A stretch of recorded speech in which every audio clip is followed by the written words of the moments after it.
वॅक्सिनचं देखील आयोजन करण्यात आलेलं आहे. काय कसं नियोजन आहे, काय सांगाल?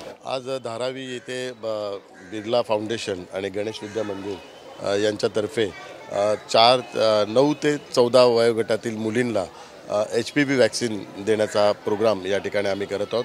साधारण 5,000 मुलींना HPV वॅक्सिन देणार आहे. आणि आपल्या सर्वांना माहिती आहे की सर्वायकल कॅन्सरचं प्रमाण वाढलेलं आहे आणि देशामध्ये जर कॅन्सरचं जे प्रमाण आहे तर त्यात सर्वात जास्त ज्या केसेस दिसतात त्यात दुसऱ्या नंबरवर सर्वायकल कॅन्सरमध्ये आहे. आणि प्रत्येक 8 सेकंदाला एका मुलीचा मृत्यू सर्वायकल कॅन्सरमुळे होतो आहे. आणि साधारण 80,000 मुलींना हा सर्वायकल कॅन्सर प्रतिदिनी की 80,000 8 मिनिटाला एक मुली 80,000 मुलींना हा सर्वायकल कॅन्सर होत आहे. तर त्यामुळे ह्याचं प्रमाण दिवसेंदिवस वाढत आहेत. त्यामुळे हे वॅक्सिन देणं अत्यंत महत्त्वाचं. आणि केंद्र सरकारने पण बजेट सेशनमध्ये माननीय अर्थमंत्र्यांनी याची घोषणा केलेली आहे की देशभरात ह्या HPV वॅक्सिन लावण्याचं केंद्र सरकारची पण भूमिका आहे. त्याची सुरुवात आज आम्ही धारावी इथून करत आहोत. आणि बिर्ला फाउंडेशनचं मी मनपूर्वक आभार मानतो की या महत्त्वपूर्ण उपक्रमाकरता त्यांनी पूर्ण सहाय्य केलेलं आहे. ह्या टप्प्यात मार्चपर्यंत आम्ही 5,000 मुलींना देणार आहे. पुढच्या टप्प्यामध्ये त्यांनी आम्हाला 50,000 मुलींना HPV वॅक्सिन देण्याची मान्यता दिलेली आहे. त्यामुळे बिर्ला फाउंडेशनचं मी मनपूर्वक आभार मानतो. याची सुविधा असणार आहे कारण बाळासाहेब ठाकरे आपला दवाखाना मुंबईमध्ये ठिकठिकाणी उपलब्ध आहे. तर त्या ठिकाणी असणार आहे तर ह्याची सुविधा कुठे असणार आहे व नागरिकांनी याचा नाही, हे आता बिर्ला फाउंडेशन CSR फंडातून करत आहेत. केंद्र सरकार आणि राज्य सरकारच्या माध्यमातून लवकरच त्याची घोषणा होईल. पण त्यांच्याकडून अजूनपर्यंत ती सुविधा अजून उपलब्ध नाही आहे. आता CSRच्या माध्यमातूनच हे करत आहोत. आणि जर मार्केटमध्ये जर हे वॅक्सिन घ्यायचं असेल तर ते किती रुपयाला? सर 2,000 रुपयाला एक डोस आहे. 2,000 रुपयाला एक डोस आहे आणि दुसरा डोस 2,000 रुपयाला. त्यामुळे साधारण 4,000 रुपये ह्या वॅक्सिन करता लागतात.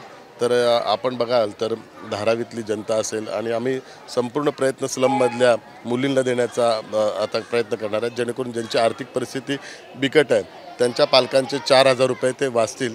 तर त्यांच्याकरता ही वॅक्सिनची सुविधा आम्ही उपलब्ध केलेली आहे. काल एक कार्यक्रम झाला, त्या कार्यक्रमामध्ये स्वतःहून मुख्यमंत्र्यांनी आपल्या उमेदवारीची घोषणा केलेली आहे. दक्षिण मध्य मुंबईमधून आपला खासदार कोण आहे तुम्हाला माहिती आहे असं देखील मुख्यमंत्री काल म्हटले. काय आपली त्याच्यावरती? नाही, त्याच्यावर प्रतिक्रिया तो माननीय मुख्यमंत्री साहेबांचा अधिकार आहे.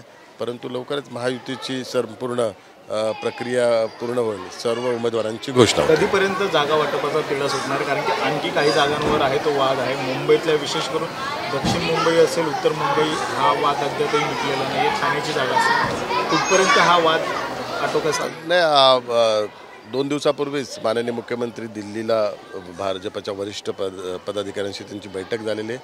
आणि महायुतीचा जो जागा वाटपाचा जो प्रस्ताव आहे तो आता अंतिम टप्प्यात आहे. लवकरच 1-2 दिवसात त्या संदर्भातली घोषणा होऊ शकते. पुन्हा एकदा काही बैठक वगैरे काही आहे का? कशा पद्धतीने? हा, अजून एक बैठक होईल आणि त्यात सगळं अंतिम स्वरूप होईल. आणि मला त्याची कल्पना नाही आहे. परंतु भारतीय जनता पार्टीचे सर्व केंद्रीय नेते आणि माननीय मुख्यमंत्री एकनाथ शिंदेसाहेब, राष्ट्रवादीचे अजितदादा पवार हे सर्व बैठकीत चर्चा करून महायुतीत संपूर्ण चांगला समन्वय आहे. एकमेकाचा सन्मान घेऊन एक चांगला प्रस्ताव लोकांसमोर येईल.